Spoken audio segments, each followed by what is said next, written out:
Everyone, मैं हूं आंचल पाठक और 5 पैसा की आईपीओ सीरीज में आपका एक बार फिर से स्वागत है। इस वीडियो में हम बात करेंगे जूनिपर होटल्स लिमिटेड के आईपीओ के बारे में। कंपनी होटल सेगमेंट में ऑपरेट करती है। चलिए वीडियो शुरू करते हैं, लेकिन उससे पहले हमारे यूट्यूब चैनल को जरूर सब्सक्राइब कीजिएगा to stay updated with the latest IPO as well as stock market news. सबसे पहले देखते हैं आईपीओ सिनॉप्सिस। ये इशू ओपन होगा 21 फरवरी को, 23 फरवरी को ये क्लोज हो रहा है। इशू की टोटल वर्थ है 1800 करोड़ रुपीस। ये एक फ्रेश इशू है, इसमें कोई ऑफर फॉर सेल नहीं है। प्राइस बैंड सेट हुआ है फ्रॉम 342 टू 360 रुपीस पर शेयर। लॉट साइज है 40 शेयर्स पर लॉट। शेयर्स अलॉट होंगे 26 फरवरी को और 28 फरवरी आईपीओ लिस्टिंग डेट है। JM financial limited, CLSA India private limited, ICICI securities limited इस इशू के बुक रनिंग लीड मैनेजर्स हैं।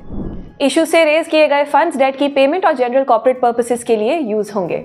चलिए अब समझते हैं कंपनी एग्जैक्टली करती क्या है। Juniper hotels limited luxury hotels develop और ओन करती है।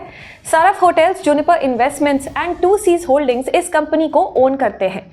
आपको ये जानकर दिलचस्पी होगी कि 2Cs holdings international hotel giant Hyatt hotels corporation की एक अफिलिएट है और Juniper hotels number of keys के हिसाब से इंडिया में हयात की सबसे बड़ी अफिलिएट है। कंपनी के पोर्टफोलियो में 7 होटल्स हैं और 245 सर्विस अपार्टमेंट्स हैं। इन टोटल इनकी कीज का नंबर है 1836 एज ऑफ सितंबर 2023। अपनी अफिलिएशन के थ्रू कंपनी इंडिया में Hyatt group affiliated hotel rooms का 19.6% ओन करती है। कंपनी लग्जरी, अपर अपस्केल और अपस्केल सेगमेंट्स में ऑपरेट करती है और इनके होटल्स मुंबई, दिल्ली, अहमदाबाद, लखनऊ, रायपुर और हम्पी में लोकेटेड हैं। Chalet hotels limited, lemon tree hotels limited, EIH limited, the Indian hotels company limited industry में इनके पेयर्स माने जाते हैं। चलिए अब इंडस्ट्री के बारे में बात करते हैं। इंडियन होटल इंडस्ट्री में इंटरनेशनल चेन्स ने अपना सप्लाई शेयर 47% तक बढ़ाया है एज ऑफ सितंबर 2023। इंडिया की जीडीपी में होटल सेक्टर का कंट्रीब्यूशन $40 बिलियन था इन 2022 और ये एस्टिमेटेड है कि ये बढ़कर $1 ट्रिलियन हो जाएगा बाय 2047। बात करते हैं फाइनेंशियल्स के बारे में। The revenue from operations was reported at 666.85 crore rupees for FY23 against 308.68 crore rupees in FY22 and 166.35 crore rupees in FY21, up by 116.03% in 1 year and 300.87% in 2 years. EBITDA amounted to 322.36 crore rupees for FY23 against 101.46 crore rupees in FY22 and 22.20 crore rupees in FY21, up by 217.72% in 1 year and 1,352.07% in 2 years. PAT was marked at a negative 1.49 crore rupees for FY23 against a negative 188.03 crore rupees in FY22 and a negative 199.48 crore rupees in FY21, up by 99.21% in 1 year and 99.25% in 2 years.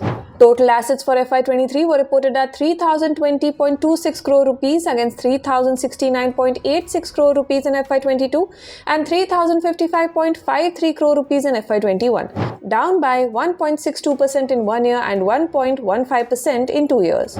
Share capital for FY23, FY22 and FY21 were reported at 143.70 crore rupees. Total liabilities for FY23 were reported at 2,665.76 crore rupees against 2,713.49 crore rupees in FY22 and 2,511.64 crore rupees in FY21, down by 1.76% in 1 year and up by 6.14% in 2 years. अब हर company से related कुछ strengths और risk तो होते ही हैं। चलिए सबसे पहले स्ट्रेंथ्स के बारे में बात करते हैं।